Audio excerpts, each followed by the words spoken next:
It was supposed to be the perfect getaway. A week in Jamaica with nothing but sunshine, crystal clear waters, and endless relaxation. My wife Haley and I had been planning this trip for months, craving a break from our monotonous lives. We booked a stay at a luxurious resort in Montego Bay, complete with all the amenities we could dream of.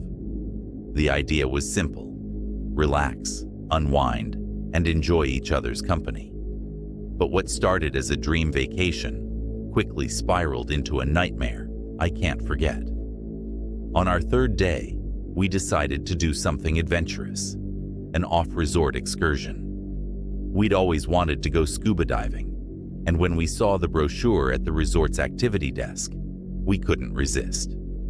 The company, called Blue Depths Diving, promised a guided dive in a secluded reef, far from the crowded tourist spots. It sounded perfect. The morning of the dive, we were picked up by a cheerful guide named Marcus, who drove us to the dive spot in a rickety van. The location was breathtaking. The water was so clear we could see the reef from the surface. Marcus and his team were professional, guiding us through the dive with ease. It was everything we hoped for. We saw vibrant coral, schools of fish, and even a sea turtle. For a moment, we felt completely at peace. After the dive, Marcus informed us that a driver would be waiting to take us back to the resort. As we climbed out of the water, dripping and exhilarated, a white van pulled up. The driver, a middle-aged man with dark sunglasses and a worn baseball cap, waved us over. "You guys ready?" he asked. We nodded, climbing into the van without a second thought. The air inside smelled faintly of gasoline and something else, a metallic tang I couldn't quite place. Haley glanced at me, a flicker of unease in her eyes, but neither of us said anything. After all, it was just a ride back to the resort. As we drove, I noticed that we weren't heading back the way we came. The lush greenery outside the window grew denser, the paved road giving way to a dirt path. I leaned forward. "Hey, isn't the resort back that way?" I asked. The driver didn't answer. He just kept driving, his hands tightening on the wheel. Haley reached for my hand, squeezing it tightly. "Where are you taking us?" she demanded, her voice trembling. Still, no response. My heart began to race. I glanced at my phone. No signal. The van bumped along the dirt road, the jungle outside growing thicker and darker. Finally, the van came to a stop in front of a dilapidated building. It looked like an old warehouse, with rusted metal doors and shattered windows. My stomach churned. "Out," the driver ordered, pulling a gun from under his seat. "Now." Haley gasped, clutching my arm. We had no choice. Slowly, we climbed out of the van, our feet crunching on the gravel. 2 more men emerged from the shadows, both armed. Inside, one of them barked, motioning towards the warehouse. We were shoved through the doors into a dimly lit room. The air inside was stale, reeking of sweat and fear. I could hear muffled cries from somewhere deeper in the building. "What do you want?" I demanded, my voice shaking. "We don't have any money." The driver smirked, lowering his sunglasses to reveal cold, emotionless eyes. "It's not about money," he said. They forced us into a corner, tying our hands with rough rope. Haley was trembling, tears streaming down her face. "We're going to get out of this," I whispered, trying to sound braver than I felt. "I promise." Hours passed. The men disappeared, leaving us alone in the dark. I strained against the ropes, trying to loosen the knots. My wrists burned, but I didn't stop. Finally, the ropes gave way. I quickly untied Haley, and we crept towards the door. Every step felt like an eternity, every creak of the floorboards echoing in the silence. We reached the door and peeked outside. The men were gathered around a fire, laughing and drinking. "Now," I whispered. We slipped out, moving as quietly as possible. The jungle loomed ahead, dark and uninviting, but it was our only chance. We ran, branches slapping our faces, roots tangling our feet. Behind us, shouts erupted. "They're gone! Find them!" Adrenaline surged through my veins. We ran harder, ignoring the cuts and scrapes. The sounds of pursuit grew closer. My mind raced. We couldn't outrun them forever. Then, up ahead, I saw headlights. A car was coming down the dirt path. I stumbled into the road, waving my arms wildly. The car screeched to a halt. The driver, a local man with kind eyes, jumped out. "What happened?" he asked, concern etched on his face. "Help us, please," I gasped. Without hesitation, he ushered us into his car and sped off. In the rearview mirror, I saw the men emerge from the jungle. We made it back to the resort, where the staff called the police. It turned out that we weren't the first victims. The police had been investigating a string of tourist disappearances, all linked to a human trafficking ring operating in the area. The thought made my skin crawl. We had been moments away from vanishing without a trace. As we boarded our flight home, Haley and I held hands tightly. The memories of Jamaica would forever be tainted by the terror we experienced. It wasn't the paradise we'd imagined. It was a reminder that evil can lurk anywhere, even in the most beautiful places.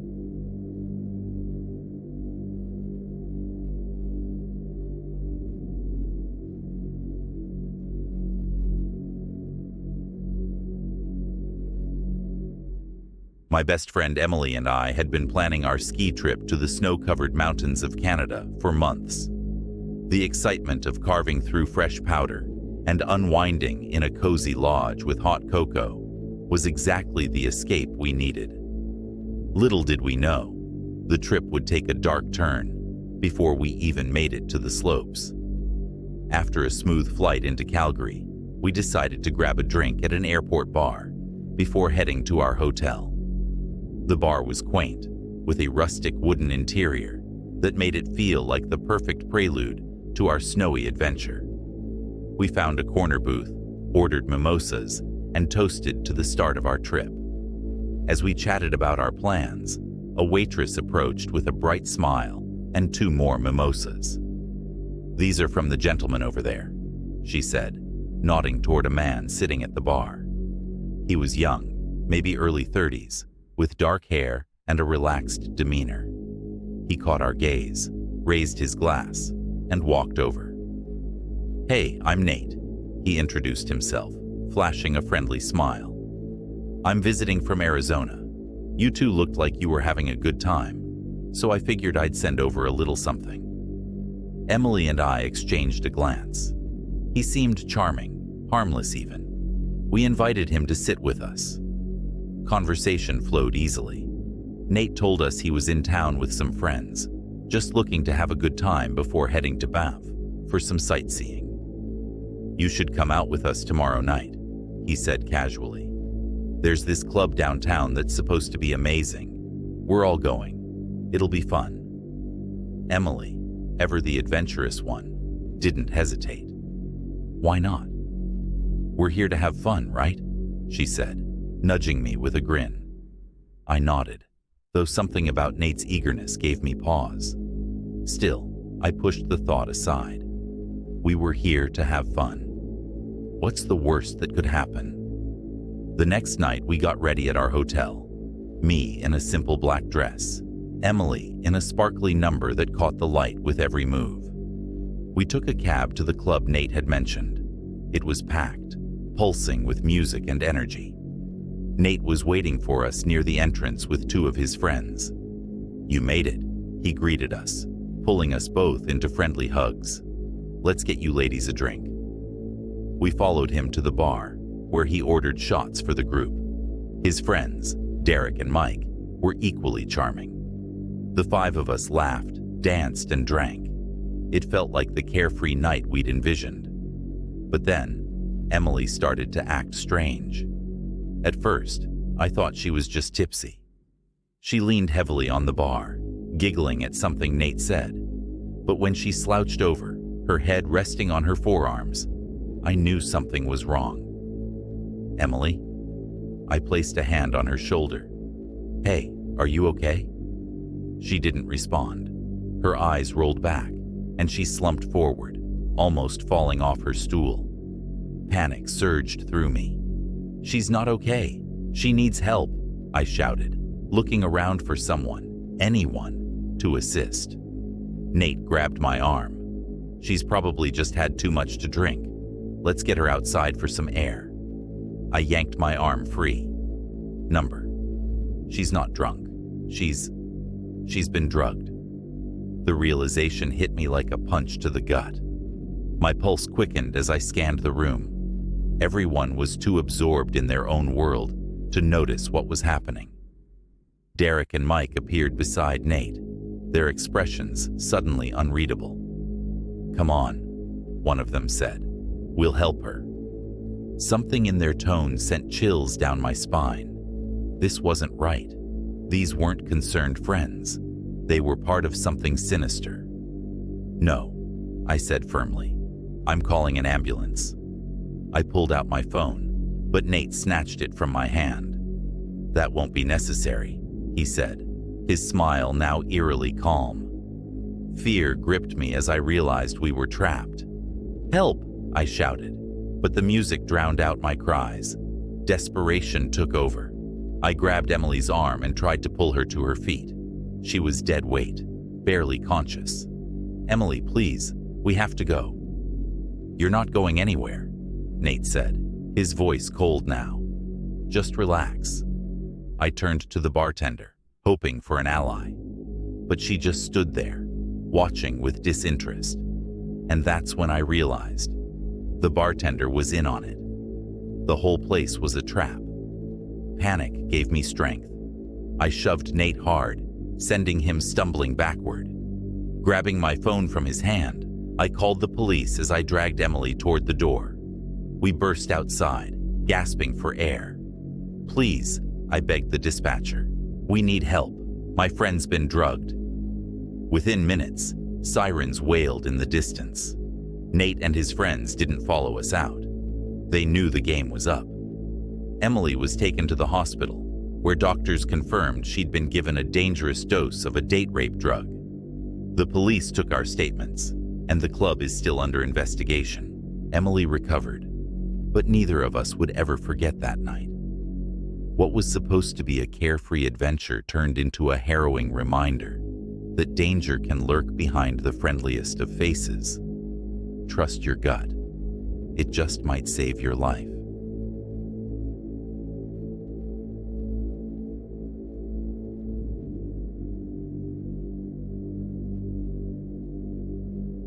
It was supposed to be an exciting trip, a chance for Anthony and me to visit London, while my husband, Jason, was there for a work conference. Jason had been there for a few days already, but we couldn't wait to join him. Anthony had been counting down the days, and I had tried to assure him it would be an adventure. But what we found was far from the excitement we had hoped for. The flight had been long and exhausting. Anthony, being only 5, had trouble staying still, and I was drained from trying to keep him entertained. By the time we landed at Heathrow, I was ready for a break. Jason wouldn't be done with his meetings for at least another 6 hours, so we decided to grab some food at the airport while we waited. We found a little cafe tucked away in a corner, and as we sat down to eat, I couldn't shake the feeling that someone was watching us. I glanced up from my sandwich and saw a man standing near the window, staring at us. He was tall, dressed in a dark overcoat, and his face was pale, almost too pale, like he hadn't seen the sun in years. His eyes were fixed on us, unblinking. I looked away quickly, hoping it was just my imagination. But then, as we made our way to the cab stand to head to the hotel, I saw him again. He was standing a few yards away, just watching. His gaze followed us as we walked. I tried not to show that I was uneasy, but I couldn't shake the thought that he was following us. I kept Anthony close, holding his hand tightly. We took a cab to the hotel, and once we arrived, I tried to relax, pushing the strange encounter to the back of my mind. The room was nice, cozy even, and Anthony immediately jumped onto the bed, excited about the TV and the view of the city. I could hear the hum of traffic outside, the distant voices of pedestrians, but everything felt strangely quiet inside. About an hour later, after unpacking and settling in, I decided to take Anthony for a walk down the street to a nearby coffee shop. It was already dark by the time we left, the cold night air biting at my skin. Anthony was bouncing along beside me, his little voice chattering as we walked. But even though the city was alive with people, I felt that same unsettling feeling. I tried to brush it off. Maybe I was just tired, or maybe I was still adjusting to being in a new place, but I couldn't ignore the lingering sensation that someone was following us. I looked around, but no one seemed to be paying us any attention. As we made our way back to the hotel, I told myself I was being paranoid. That's when it happened. We were just a few steps from the hotel when a man suddenly jumped out of the alley next to the building. He was the same man I had seen at the airport. His face was twisted, his eyes wide with an almost manic intensity. Before I could react, he lunged for Anthony. "No!" I screamed, pulling Anthony behind me, but he was already gripping my son's arm, yanking him toward the alley. I fought back, shoving him with everything I had, but he was stronger than he looked. My heart pounded in my chest as I grabbed Anthony's other arm, trying to pull him back, but the man's grip was like iron. The force with which he pulled was so intense that I heard a sickening crack. Anthony screamed, his face contorting in pain. "No!" I cried, panic flooding my veins. My mind raced, trying to think of anything to do, any way to stop this. I screamed for help, my voice cracking, but the man didn't let go. A few pedestrians ran toward us, shouting, but the man didn't hesitate. He shoved past them and darted back into the alley, disappearing into the darkness before anyone could catch up. I collapsed to the ground, holding Anthony close. His face was pale, tears streaming down his cheeks as he clutched his arm. I could see it was dislocated. His tiny shoulder had been pulled out of place. "Anthony, baby, I'm so sorry," I whispered through my own tears, my heart breaking as I cradled him in my arms. Someone called the police, and soon, the flashing lights of a squad car illuminated the street. The officers took our statements, but I was in such a state of shock that I could barely remember everything. The man's face was burned into my memory, but I still couldn't understand why he had targeted us. When Jason arrived at the hotel an hour later, he rushed into the room, his face pale when he saw Anthony's arm in a sling. He immediately took control, calming both of us down, but I could still hear the echo of that man's voice in my head. His eyes, his unnatural smile. Something about him felt wrong, like he wasn't human at all. The police couldn't find him. There were no records of anyone matching his description in the area, no cameras capturing his movements. It was as if he had vanished into thin air. I couldn't sleep that night, my mind racing with thoughts of who he was and why he came after us. It was supposed to be a family trip, a simple visit to join my husband in London. But I would never forget the feeling of that man's icy grip on Anthony, the terror that flashed in his eyes. Even now, whenever we step into a new place, I can't shake the fear that he's out there somewhere.